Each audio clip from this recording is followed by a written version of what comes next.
दिन हम चलो ये सारा भारत वर्ष सेंट्रल ट्रेड यूनियन मानकर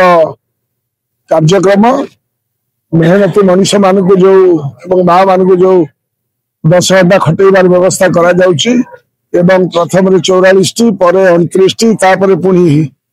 4टी कोड रे बर्तमान भारत वर्ष सबुक श्रेणी उपर प्रचंड आक्रमण जो कर जीविका उपर जो आक्रमण होती से आक्रमण को प्रतिहत करने संग्राम चालू रहा केंद्र सरकार उपर सब प्रकार चाप सृष्टि कर। Mahendra Parida general secretary all India central council of trade union. अपन देखो आज ये आंदोलन श्रमकोड को रद्द करने ये द्वितीय दिन आंदोलन और आपण देखिए हजार हजार श्रमिक पिन ड्रॉप साइलेंस रे बसी रही कारण ये राज्य सरकार एपरी एक आईन आनिले जहाँफल हजार हजार संख्यार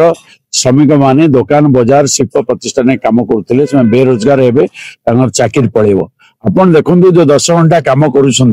दैनिक 10-10-20 घंटा हुए तृतीय शिफ्ट की जो लोक रचाकरी पड़े एवं आपन देखो आउ 2 घंटा बढ़ेगी मालिक विदा करदे। तेणु ये गोटे प्रकार आईन को मोहन सरकार श्रमिक मान बेकरे जो रसी लगे आत्महत्या करने सदृश होती। अपर पक्षे महिला मान को जो राति काम करने कथा भारत वर्ष बाहर आपन देखिए राति कौन महिला काम करूना जदि काम करुँच सेफ्टी मेकानिज्म कौन हम राज्य सरकार करना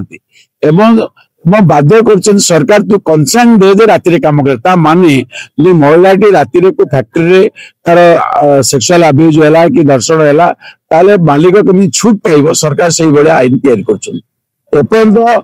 सर्वनिम्न मजूरी 26,000 टका सरकार कर ना श्रम कोड नेशनल फ्लोर वेज केते मोदी सरकार कहि पारले नाही एवं समस्त श्रमिक मान को अधिक केमी शोषण कर सरकार जोक लगिकी लोक रक्त शोषिया श्रमजीवी जनगण चिंता कर चिंता करना श्रमजीवी जनगण जिते मातिबे एवं कृषक श्रमिक जो एकाठी हे भारत वर्ष जो आंदोलन तैयारी जो जुआर तैयारी ये सरकार सीट दोहलिव पड़ी तो मोदी सरकार भाविया दरकार ये जो श्रम कोड को आनिकी तुम शिल्पपति मान को आदानी अंबानी दीटा को लाभ दवाई चिंता कर चलो ना